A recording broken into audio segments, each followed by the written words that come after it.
The liftware spoon was developed by Lift Labs, a California startup recently acquired. I still remember watching a PBS show. The device detects a person's tremor and makes instant I must have been 10 or 12. They were talking about Parkinson's and they were advertising this spoon they'd made because Parkinson's normally couldn't hold anything in a spoon, soup or cereal or whatever. The spoon actually had a motor in it that would compensate. They could actually feed themselves now. And I thought, that's awesome. Glad I'll never have that. We probably noticed Jeff's tremor for 3 years, I think, before we actually got a diagnosis. We had mentioned it to the doctor, and the doctor said, well, he only tremors when he's about to do something or trying to focus on something, so therefore it can't be Parkinson's. So we kind of let it go, but every year he would mention it and say, this tremor is getting worse. Well, it got to the point where I noticed my gait had changed. In my left hand, I couldn't type with anymore. We'd be having a conversation and his jaw would fall open a little bit and you can see his tongue tremoring, and I was like, that's not right. So I'd gone into the appointment with the neurologist and sat down and we talked for a minute, and I kind of explained, I have my tongue that has tremor, and I said to my left-hand side I can't type really well. And she said, okay. So she has me do a couple of these tests, just simple, touch my nose, and she said, okay, walk down there and turn around and come back. And so I just walk down the hall and come back, and we sit down, and she's just black and white gal, and she just says, you have Parkinson's.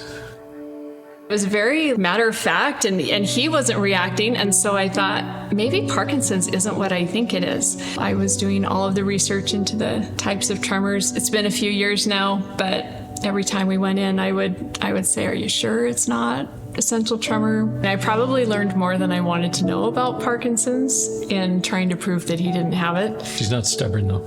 No. He was diagnosed in August of 2019, and up until that point, we had only told our kids and our immediate family. It's embarrassing, not being able to control your hands and body. So when people would notice, if I just had my hand resting on the side, they would draw their eyes to it right away. And then I'd, tuck it under my side like I'm doing now and just kind of hide it. So the medication I was on, I tried some fast acting, I tried some slow acting, and it was just such ebbs and tides. And the dyskinesia really put me through it. If I focused on something, if I'm trying to do undo a jar lid or something, my face is all twisted up. And kids loved it, but I wasn't too keen on it. About 2022 is when I started thinking, okay, we're going to do more than this. We'd heard about the DBS surgery, but we weren't sure what it was. It's an implant of 2 electrodes. They're pin-like, about that long. There's 2 incisions. They have these little buttons. They're called anchors. They press down in to hold them in place. And then they feed the cables down the back underneath my skin, down into my chest. And that's where the controller battery sits. And then spend the night in the hospital and home the next day and mountain biking by Wednesday. He thinks. As far as the being nervous about it, I'm really not. I'm just excited to see the outcome and what happens. This is pretty exciting stuff, this surgery.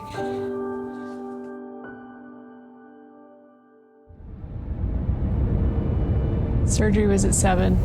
I was a ball of nerves. Jeff was just like, no big deal. Morning, Jeff. Morning. Where are you headed? Hospital. For? They wanted to check me out. Star specimen. And, They drill holes in my head. what are they hoping to find? Brain. Oh, good. We all have that. Go for DBS.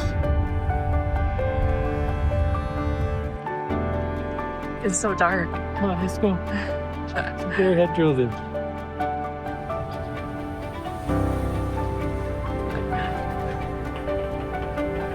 What's your coming?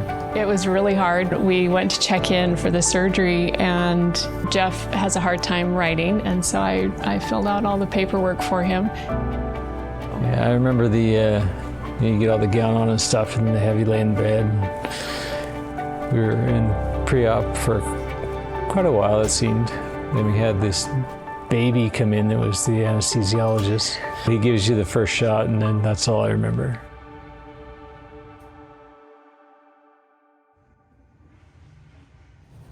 Surgery went great. Dr. Martinez was thrilled with the results. I haven't told you this part, Jeff. He said he didn't have to do anything too crazy to countersink the buttons because you have a thicker skull than most. So, I mean, this validates me in so many ways. Waking up in the recovery room and Tara was there, and Immediately post-surgery, you were in a lot of pain and you were complaining about a lot of pain. And we were having a hard time managing it. so the first day. You were pretty miserable, yeah.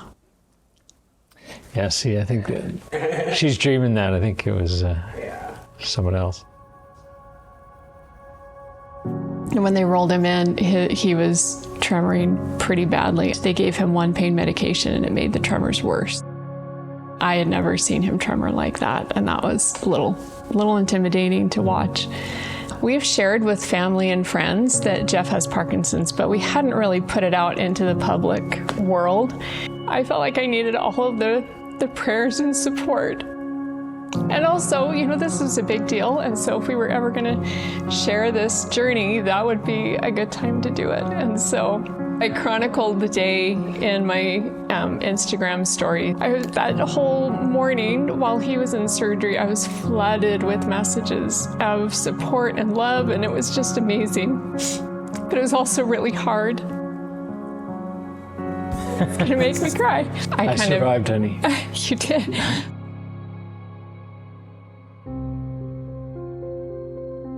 After surgery, the tremors seemed worse, exponentially more than what I normally had.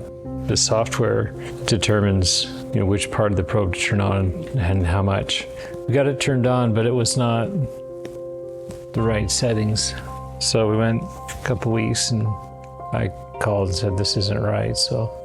Why did you call? I don't remember. That was after you fell and hit your head. I was at the dump, emptying a dump trailer. I took a step and slid on a shingle or something and went down and stopped myself with my head. Hey Jeff, what happened to your face? Got in a fight at the dump.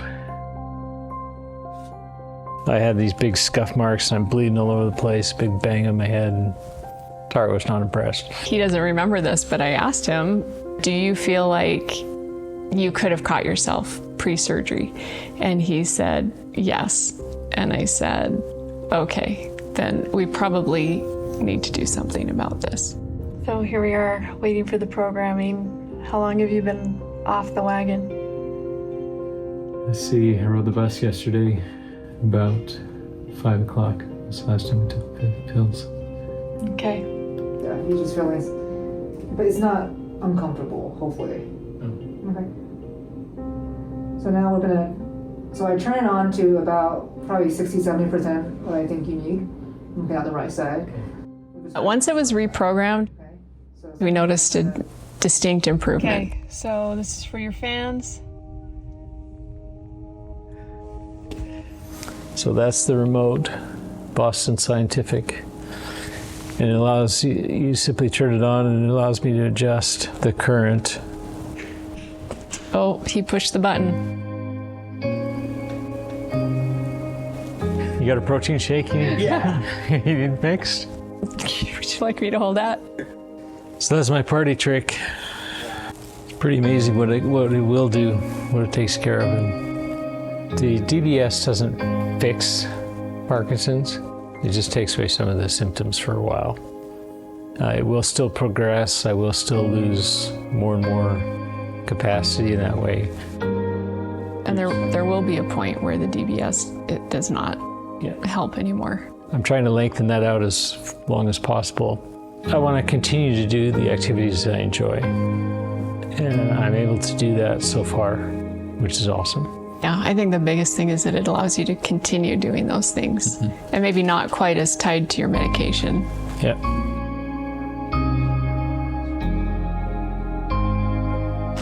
Everybody has something they're dealing with. Some are just more visual than others.